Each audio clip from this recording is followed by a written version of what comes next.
आम्हाला गुवाहाटीला जाण्याची गरज नाही. आम्ही आता दुसरा प्रदेश शोधू. संजय शिरसाट. महाराष्ट्रातील विधानसभा निवडणुकीचे मतदान बुधवारी झाले. आता 23 नोव्हेंबर रोजी निकाल येणार आहे आणि त्यापूर्वी आलेल्या एक्झिट पोलमध्ये राज्याच्या सत्तेची सूत्र महायुतीकडे जाणार असल्याचं म्हटलं आहे. महाविकास आघाडीला आपली सत्ता येण्याची अपेक्षा आहे. त्यामुळे महायुती आणि महाविकास आघाडीतील नेत्यांकडून मुख्यमंत्री पदाबाबत वक्तव्य येत आहेत. आता शिवसेना नेते संजय शिरसाट यांनी राज्याच्या मुख्यमंत्री कोण होणार याबाबत माहिती दिलेली आहे. संजय शिरसाट म्हणाले, निकालानंतर महायुतीचे नेते एकत्रित बसून ठरवणार आहेत की मुख्यमंत्री पदाचा चेहरा कोण असणार आहे. सध्या आलेला एक्झिट पोल हा सर्वे आहे. अजून 23 तारखेचा निकाल लागू द्या, परंतु आम्हा सर्वांना आणि राज्यातील सामान्य नागरिकांना वाटतंय शिंदेसाहेब मुख्यमंत्री पदाचा चेहरा असतील. शिंदेसाहेब मुख्यमंत्री बनतील असा आम्हाला विश्वास आहे. त्यासाठी 2-4 अपक्षांची आवश्यकता पडली तर त्यांची मदत घेऊ, परंतु आम्हाला इतरांच्या मदतीची गरज नाही, असंही ते म्हणाले आहेत. यावेळेला विधानसभेच्या निवडणुकीमध्ये महायुतीने जो प्रचार केला तो अत्यंत पॉझिटिव्ह असल्यामुळे एक तर विकासाची कामे, दुसरी असलेल्या योजना आणि महायुतीच्या नेत्यांचं एकत्रितपणे केलेला प्रचार, या सर्व गोष्टी जनतेला भावलेल्या आहेत आणि म्हणून त्यांचा कल त्या दृष्टिकोनातून महायुतीकडे जास्त जाताना आपल्याला दिसतोय. या उलट जर पाहिलं तर महाविकास आघाडी त्याच्यातला एखाद्या 2 सभाचा अपवाद वगळता हे कधीही एकत्रितपणे लढल्याचे दिसून आलेलं नाही.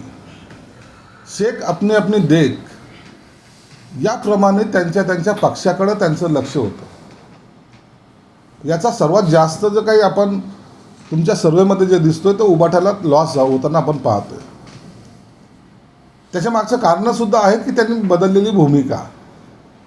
उबाठाची आमच्याकडे झालेली सभा, त्यांचं जे स्वागत केलं गेलं ते अल्लाहू अकबरच्या घोषणेने केले गेले आणि म्हणून मताची जी काही गोळाबेरीज आहे उबाठाची, ती एक वेगळ्या अँगलने होती.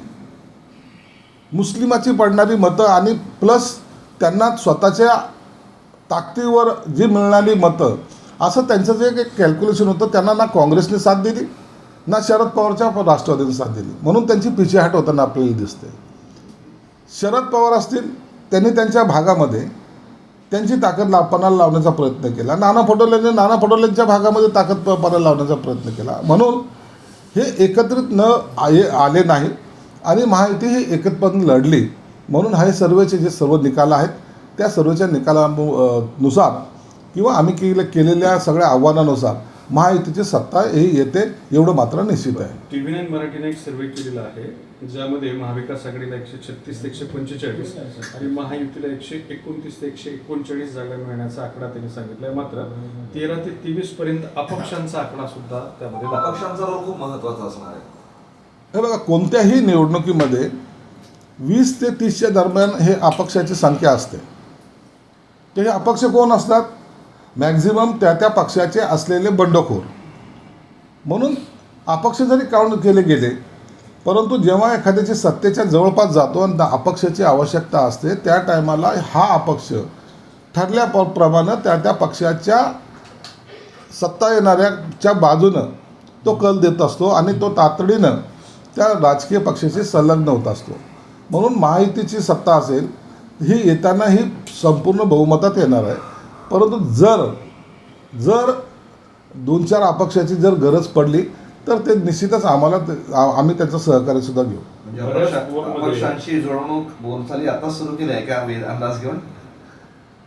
राजकीय नेते कोणत्याही पक्षाचे असोत हे जुळवाजुळव करत असतात. एकंदरीत किती अपक्ष उभे आहेत, किती कोणाची परिस्थिती काय आहे आणि मग त्याच्याशी असलेला संपर्क हा राजकीय पक्षांचा असतो, हे नाकारून चालणार नाही. म्हणून अपक्ष आमच्यासुद्धा संपर्कात आहेत. भाजपला 81 जागा दाखवतात आणि कोडमध्ये, तर दुसऱ्या क्रमांकावर काँग्रेस दाखवला ज्यांना 50 जागा. इतर पक्ष मात्र त्या आकड्याच्या खाली असणार आहेत. अखेरला एक्झिट पोल आहे, याच्यावर सर्वच अंदाज बांधले जातील अशातला भाग नाही.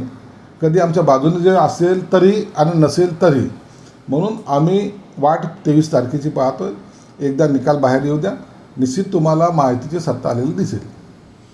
बावनकुळे म्हणाले की देवेंद्र फडणवीस मुख्यमंत्री व्हावे ही भाजपच्या कार्यकर्त्याची इच्छा आहे, गरज भासली तर आणि गरज नसली तर अपक्ष आमदार विकासासाठी आमच्या बाजूने असणार. निश्चितच आहे, बावनकुळेंनी त्यांच्या पक्षाच्या नेतृत्वाला मुख्यमंत्री व्हावं असं त्यांना वाटणं स्वाभाविक आहे. आम्हालाही वाटतं की मुख्यमंत्री एकनाथ शिंदेचा चेहरा घेऊन ही महाराष्ट्राची विधानसभेची निवडणूक आम्ही लढलेली आहे. म्हणून शिंदे साहेबाच्या चेहऱ्याला असलेली पसंती ही लोकांनी मतदानाद्वारे दाखवलेली आहे. म्हणून आम्हाला असं वाटतं की शिंदे साहेबाचा तो हक्क आहे आणि शिंदे साहेब मुख्यमंत्री बनतील अशी आम्हाला मनापासून खात्री आहे. Bureau report SBN Marathi, Mumbai.